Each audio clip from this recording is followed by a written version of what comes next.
This is Mitch Arnold from Wayland, and you're listening to Rock 94.7. The last time you guys were in town, we talked a bit after your concert that you did down in our basement, and we had a lot of great off-air conversations, and I want to revisit some of those now that we have live microphones on and we can have embarrassing moments. But you mentioned that you and Phil were heading off into the wilderness to a cabin somewhere to write some tunes. Did that ever end up happening? Yeah, for sure. Well, we did, and that actually, some of the things that we were working on whenever we went out west this last time, we worked on songs there that we had that we had been working on, and then also even more with Michael Gurley in Atlanta this last time. So yeah, we were actually that next day that we were here. Is that what it was? Yeah, we were going off. We were going off for like 3 or 4 days because Phil had a lot of ideas. I had some lyrics. We wanted to put them both together. And we needed that time before we went into the studio to have something prepared so we weren't wasting everyone's time. And being out like this, we've been out since January 5th, and we play almost every single night.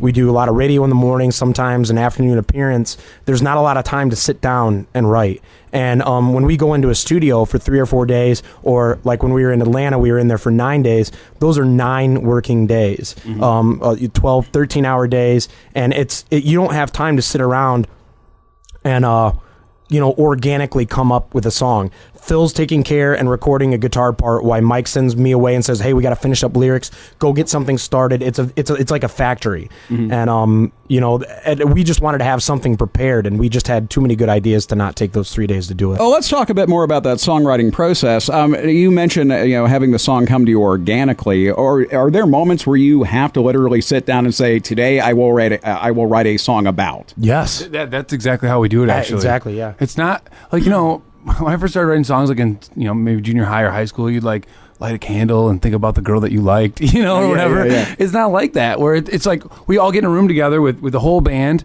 and with our producer. And it's like, okay, I wrote this riff while we were in that car wash in Mississippi last week. Here's this, and we need something really fast. So let's do like Tyler, start playing a really fast beat, and then. And we usually like to start with a phrase like "Welcome to my head."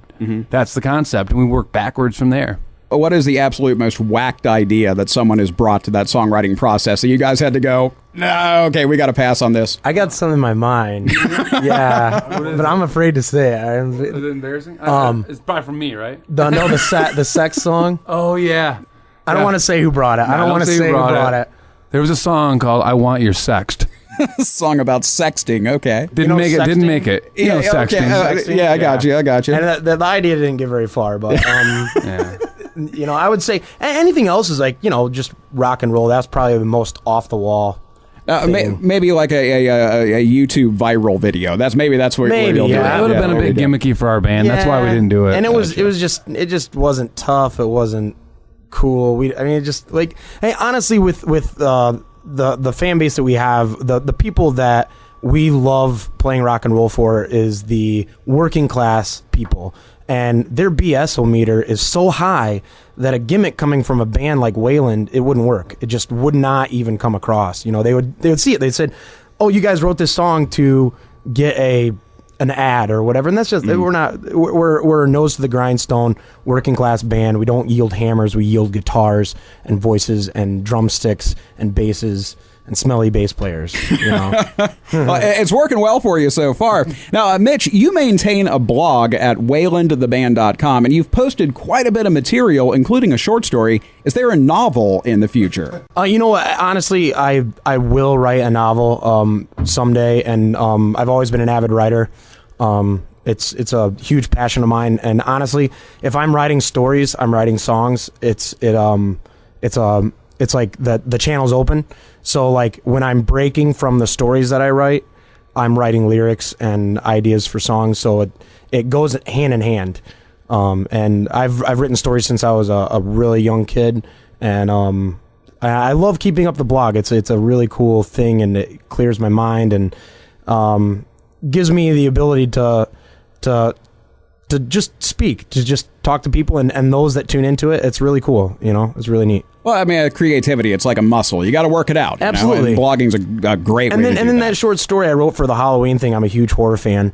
So I got to really go cheesy horror on it, and it was like really grotesque. And some people read it and they were like, "You're so sick and twisted." I said, "Dude, have you seen horror films?" Well, the thing is, after hearing the death metal growl at the beginning of this interview, you might have the material for your first death metal album. I'm telling you. Well, I've got something on the side. You're opening for Cannibal Corpse on their next tour. There you go. Now, you guys are on YouTube, Facebook, Twitter, but as of this interview, you don't have your own Wikipedia page. What's the holdup? I have no idea. I don't know either. Well, here's the thing. Now, Wikipedia is rife with historical inaccuracies. Like, you don't want to do your homework and use Wikipedia as a source because people can adjust it and put whatever. So what historical inaccuracy would you like to see on the official Wayland Wikipedia page? What complete bull would you like to have somebody put on there? That Phil is actually Peter Frampton's illegitimate son. Beautiful. I'll tell you, we'll create that this afternoon, and we'll can we get that out there? Yeah, absolutely, for sure. I get asked that about once a week. Nice. Now, you guys recorded a cover of Bob Seger's "Fire Down Below." Have you guys received any feedback from Seger or his people on that? A little bit. Yeah, I know. Punch Andrews, his manager, heard it, and they gave us the thumbs up, the go ahead. Yeah, the gods of rock and roll shining down upon you, smile and nod. You got the Seger seal of approval. Yeah, then. So they dug it. I don't know if Bob has sat down and listened to it. I don't know if it was like the jumping up. Still waiting for Bob to call. It was a silent thumbs up, like, yes, here you go. Awesome. Now, my question is, what Wayland song would you most like to hear Bob Seger perform? I'd say Nobody's Perfect. Yeah. I'd like to hear that. Yeah. Let's go, Bob. We challenge you. Sit down at that piano. It's a sing-off is what it is. Yes, absolutely. Hey, you guys have been touring nonstop for the past 7 months. What's your favorite story from the road that you can tell without attracting the attention of law enforcement or, to cover my ass, the FCC? Dean? I don't know. Dean, look at me. Dean, he's like, oh, man, I've got one. I can't tell. Everybody's eyes turn towards the bass player. That's scary. I think the biggest success stories for us are the ones where we, like, stretch ourselves to the absolute limit to make something happen that seems impossible. And lately we've had a lot of those. We got off stage in Portland, Maine, drove 17 hours until the moment we had to step on stage in Cincinnati, Ohio. Hey, that's my hometown. How'd that work out for you? Yeah, great, man. Cincinnati's amazing. Yeah, we love Cincinnati. You guys ate Skyline Chili when you were there, right? We have to. Yeah. Damn straight. All right. Got high on Skyline Chili. We played. It was 104 degrees out. Played for an hour and a half. Slept for 3 hours after that, and left at midnight to drive through the night up to Rockford, Illinois, to play for 10,000 people at Monkey Ruckus with Volbeat and Saving Abel.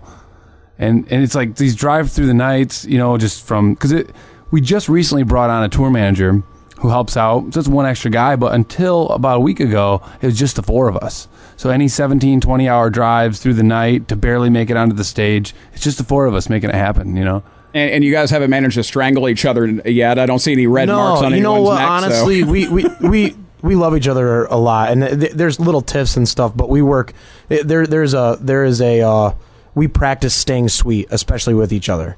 And if somebody is a little bit short-tempered and bite at the other one, it's really understanding that, like, Mitch is kind of moody right now, so that's not a big deal. It's like Mitch is usually moody. Yeah. So it's like we all know how to navigate around each other's personalities and give each other love when you need it. So and that love helps us rock even harder, Well, so far we've got the death metal side project. We've got the Wikipedia stuff that we have to get done, and then let's see here. Now you have marriage counseling that you could offer. That's as right. Well. So that's right. Absolutely. We've been together longer than most marriages these days. So it's like we've been a band for 6 years, and it's we've been plowing ever since. So.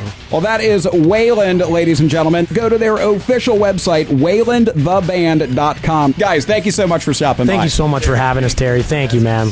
I'm Rock 94.7's Terry Stevens. Thanks for listening to our interview with Wayland. You can find other artist interviews and more at rock947.com. Like us on Facebook. Follow us on Twitter. It's at rock947. Thanks for listening.